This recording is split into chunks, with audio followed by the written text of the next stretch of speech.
Assalamu alaikum. Wa alaikum assalam wa rahmatullahi wa barakatuh. I've been asked by many non-Muslims, why does Islam suppress women? I know that's not the correct answer. I know that Islam does not suppress women, especially the question relates to working. Muslim women are generally preferred to stay at home. You clarified in your last talk, I've listened to quite a few of your lectures, not all of them, but quite a few. You have also clarified that women can go to mosque, but in India, places like India and Pakistan, women cannot visit mosques. That's because it's a man-made rule, not God's rule. But what is Islam's opinion regarding women making a career for themselves if they observe modesty? There's a question that there's an allegation by the non-Muslim that Islam suppresses the woman. But the complete answer, you can refer to my video cassette, Women's Rights in Islam. But coming to a specific question regarding can they work? And secondly, can they make a career for themselves? Can they work? Point number one, that it is not compulsory for them to work. Like for a man to earn his living. In Islam, before a woman is married, it is the duty of her father and a brother. And after she's married, it is the duty of the husband and the son to look after lodging, boarding, clothing and all financial aspects. So the financial burden in Islam is put on the shoulders of the man. She need not work. But if she wants to work willingly, she can work. But if she says, I don't want to work, the husband can't force her. Men and women are equal in Islam, but equality doesn't mean identicality. Tomorrow a man says, I want to give birth to a child, I want to conceive. Well, you cannot conceive. Right? I want to conceive. No, you cannot conceive. Certain things are optional. Certain things haram, certain things fard, compulsory, certain things preferable. So it depends.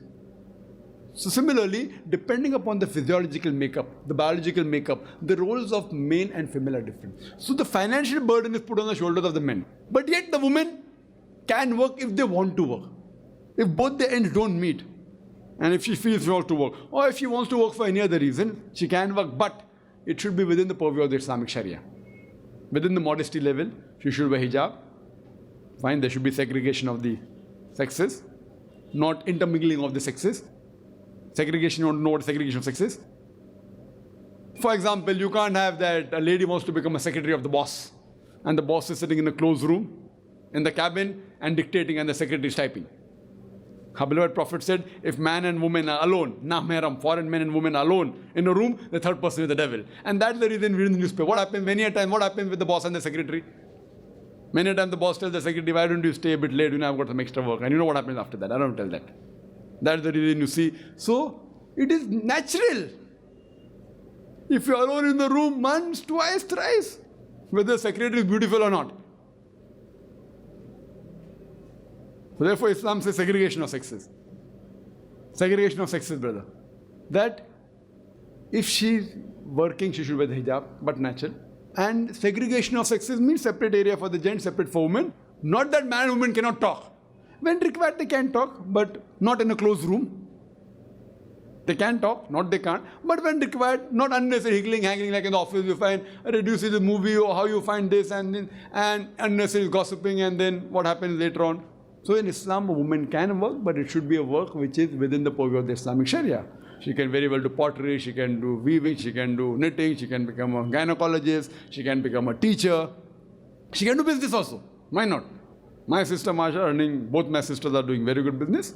One of my sisters running a factory, separate section for the ladies, separate for gents. She handles the ladies section, brother handles the gents section. What is the problem? MD, managing director. Other sisters doing exports, no problem. But within the purview of the Islamic Sharia, no problem. But she need not work. If she wants, she can. She can't do dancing. She can't do modeling. Same thing, a man also cannot do dishonest business. A man cannot work in an alcoholic bar. So what rules are there for women? Even many are there for the men also. So what is haram for women is haram for women. What is haram for men is haram for men. Something is haram for both. Like working in an alcoholic bar is haram for man and woman both. Working in a gambling den for both. So it's not a separate thing. Can she make a career for herself? Why not? Why not? She can make a career. But it should not be outside